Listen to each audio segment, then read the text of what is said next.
Mayong hapon sunod sa Butuan ug Caraga Region. Adlaw Martes og niya na ang mga balita nga nahagpat sa lapad nga pagpatrol sa Caraga.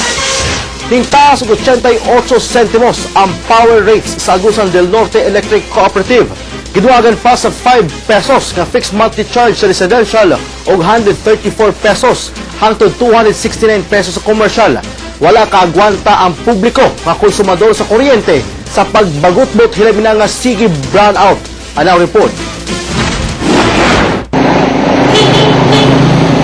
Sunod sa bulan sa Pebrero, nagpakahinom lamang ang Agusan del Norte Electric Cooperative sa pagpatuman sa adjustment sa power rates.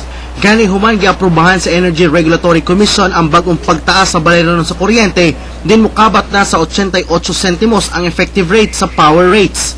Gikan sa 5.96 niya to Enero, karon 6.85 pesos na ang adjustment sa bayaran sa kuryente. Gibagot-butan kini sa mga konsumador sa kuryente. Oo, cute kay ambot sa ning anay ko nga sige mag-run out, then dagko mig bayro nun. Dapat nung tana mga February nag-inform na sila, mag-increase sila dili kay pakalit-kalitan lang mig kuan nga ma-increase day sila sa among bayro nun. Tanan mga municipal mayors tagaan namo og kopya sa order. And then we have published this in the Mindanao Gold Star. And then nasa mga notices nga among gipang-distribute before sa implementation ni aning rate adjustment. Gipagulbulman sa mga konsumante sa kuryente ang power rates adjustment na gihimo sa ANECO. Sugot na lamang sa mga electric cooperative na magdaginot hilabi na nga atubang sa power crisis ang Mindanao. Gibahin ng 88 sentimos sa mosunod nga breakdown. 33 centavos sa generation, 27 centavo nga pagtaas sa bayaran sa transmission o 26 centavos sa distribution sama sa ANECO. Dungagan pa kini sa fixed monthly charge nga 5 pesos. Pananglitan 100 kWh ang konsumo sa kuryente. I-multiply kini sa bagong power rates ning bulana nga 6.85 pesos. Sa 685 pesos nga bayaran dungagan pa kini sa 5 pesos nga fixed monthly charge. Wala pa'y labot nini ang local taxes nga ginapatong. Kini nga power rates para lamang sa residential. Tulang usab sa Agusan del Norte Electric Cooperative ang pagpatuman sa skeletal working force diin bahin-bahinon ang oras sa trabaho sa mga empleyado ug paghimo og cost-cutting measures. Hilabi na nga 12 milyones ang nawala nga revenue sa kooperatiba ug 3 milyones nga kanse hatod sa rotational brownouts. Anaw report.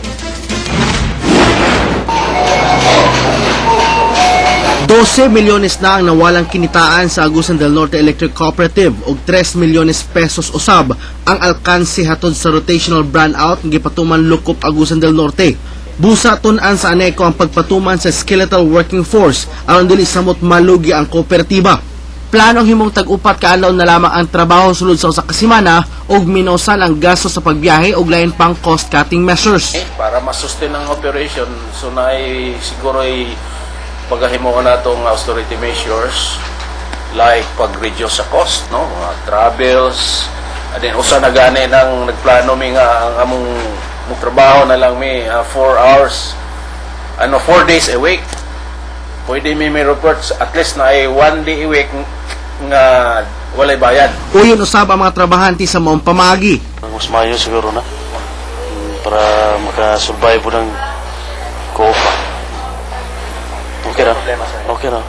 Sa itong sitwasyon karon wala lang mahimo kundi maguyod na lang tanana kay para makatipid ang atong ko kaysa matanggal ka sa trabaho. 100 million pesos ang kada bulan nga kitaon sa ANECO. Apan tungod sa brownout, 88 million pesos na lamang ang kitaon sa kooperatiba.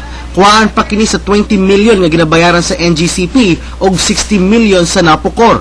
Ang mabiling pondo nini mo ang ginagamit sa pampasweldo sa empleyado o maintenance sa ilang planta.